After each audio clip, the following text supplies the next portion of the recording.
if you think the 19th century didn't have it, boo, you're mistaken. They sure did. All on the first day.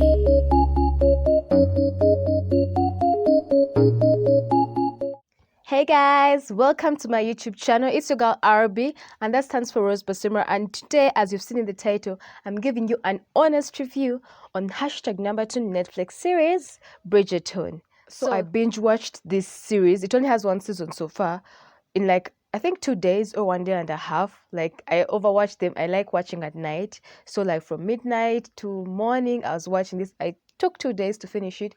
And yeah, it's like Pride and Prejudice plus Gossip Girl had a baby. It's like Pride and Prejudice meets Gossip Girl. It's like yeah, it's really like a baby of those two series. So here is my honest review about it. So it's a period drama taking place between 1813 and 1827, based on the 8-novel series by Julia Quinn about 8 children of the late Viscount Bridgerton: Anthony, Benedict, Colin, Daphne, Eloise, Francesca, Gregory, and Hythens.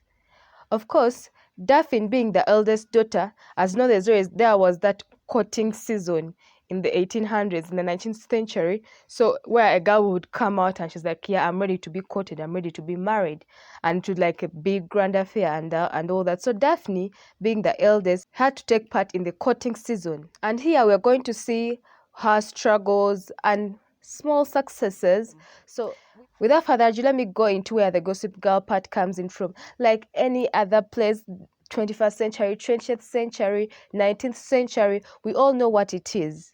There will always be dirty laundry waiting to be aired out. So here comes a lady called Leso Whistledown.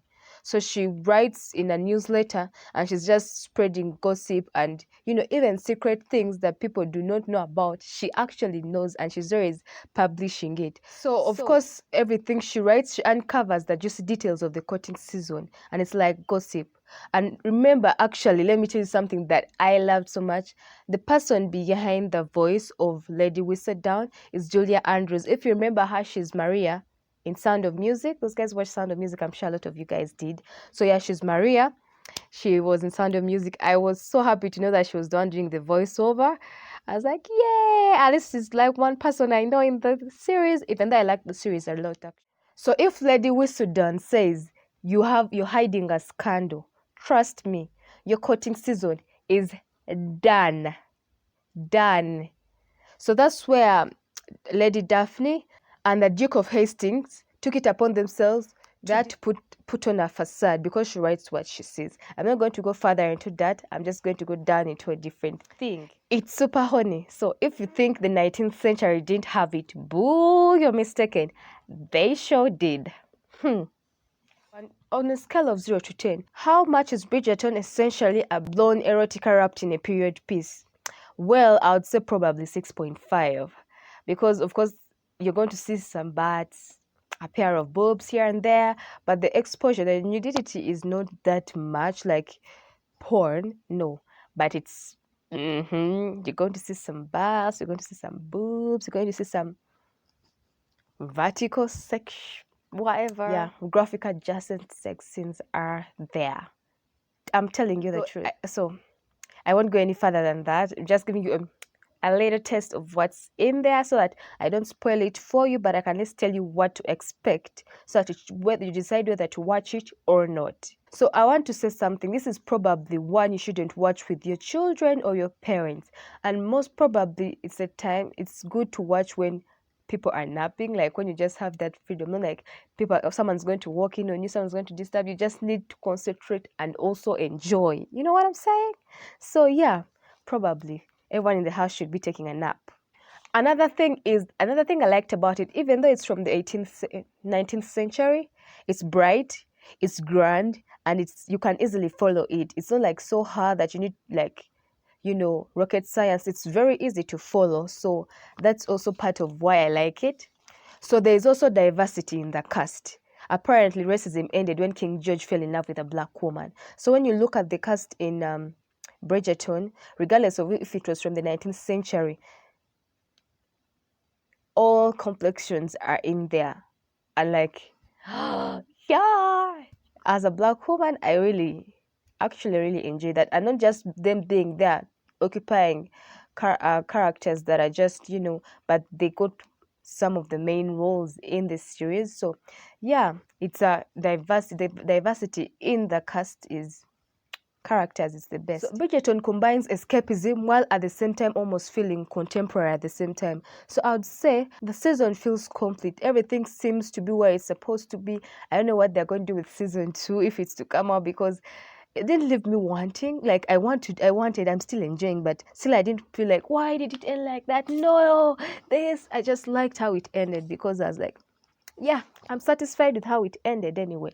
So the producers, because sometimes guys like to compare producers to the work they've done before and what they're going to do right now. So the main person who was in charge of this was Shonda Land. So of course Shonda Rhimes, she was in charge of this. And if you don't know her, she worked on Scandal, How to Get Away with Murder, Grey's Anatomy. She's had a lot of successes, and she's worked on great TV shows, and she signed a contract with Netflix, and she's going to be bringing us dope series. You know what I'm saying? Yeah. So, and I like her with her diversifying. I like what she does. So yeah, that's the producer. And now let's go to the characters. How are the characters? I feel like they actually casted right. I wouldn't think someone else would play that role fine. Like I feel like the characters, the cast members, the actors brought the characters to life. I really liked how they played everything. Like you'd follow. I didn't know a lot of these guys. I had that some of them were even in Harry Potter. Some of them are in movies that I've actually, or series that I've actually watched, but I never paid that much attention to them.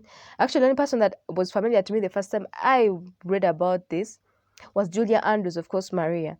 So the others also knew, but that didn't even matter if they're new or not. They just made it a whole lot better. They made this series even better than I expected it to be.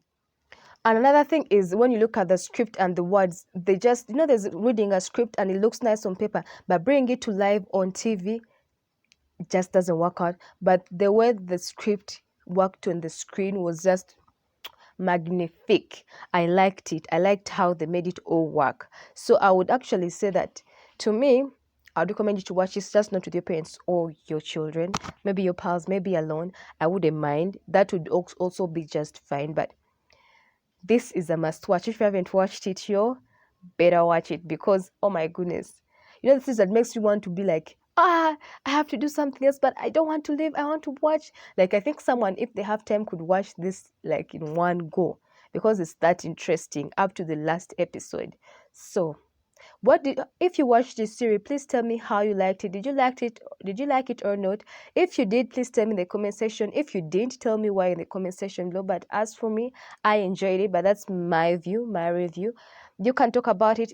You also have your own choice to make, but for me, I really enjoyed it. So thank you very much for watching. I remain your girl Rose Basimura. Don't forget to like, comment, share, and subscribe.